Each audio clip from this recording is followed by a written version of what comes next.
So this dichotomy is a struggle for me as well, Phil. Maybe not exactly in the same way that it is for you, um, because for me it's not really between meditation and mathematics.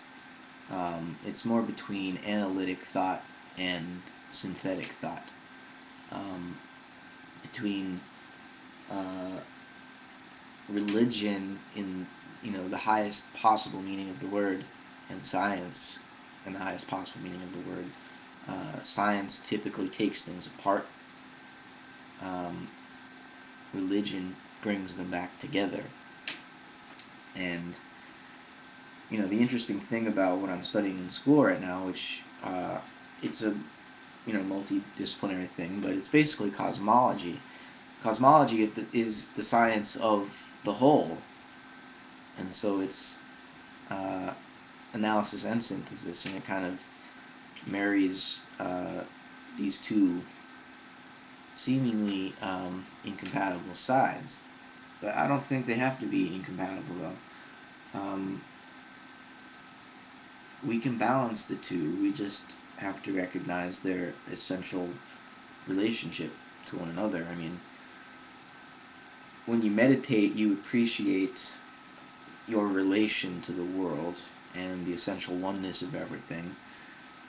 Um, but at the same time, part of that realization is also it involves your intellect. It involves being able to make discriminations. You wouldn't recognize that there weren't any discriminations uh, between things, or at least any separations between things, unless you already recognize that there could be separations between things. And so the full intensity of a mystical experience kind of um, requires some type of prior conceptual understanding. I mean, you have a mystical experience because your neat conceptual uh, model of the world was completely deconstructed in that moment, right?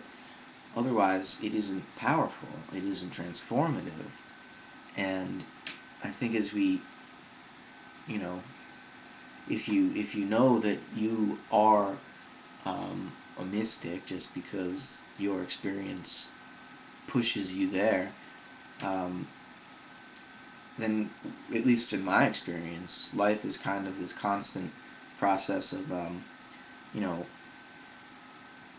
working with your immediate experience and coming to know reality as it really is in that meditative way, but then breaking off again into theory and intellectual abstraction and generality and so forth. Because that stuff's not useless. It's what keeps the spiral turning, in other words. Because once you know, take off from the ground of experience and start theorizing, whether it's mathematical or philosophical or metaphysical or whatever, you'll then run into certain problems and eventually work your way back to your immediate experience where you'll test the theories. And if all goes according to plan, returning to experience with your new conceptual model will give rise to a new mystical insight or intuition that will destroy the model or transform it again. And so you just keep on working your way, hopefully, toward wider and more integral understandings of existence, reality, spirit. Um, and I think a lot of meditators are also great thinkers because the mind is clear. And, we shouldn't think, and I don't necessarily think that you said this or were implying this, Phil, um, but it's wrong to suppose that thinking is somehow getting in the way of enlightenment, or that um, exercising your intellect somehow prevents you from seeing the Tao. These two are not opposed.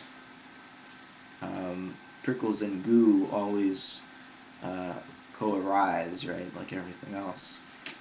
And this is not to say that the struggle between these two poles won't continue. That's kind of just the name of the game. And we keep playing it, I guess.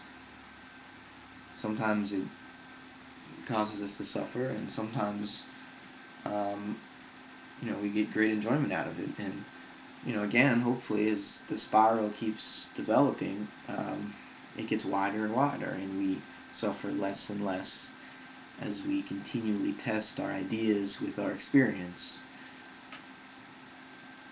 At least, that's the best I've come up with so far. And we're both pretty young, so I'm sure there'll be many more shifts in our understanding. I look at videos that I made last month and I already disagree with myself.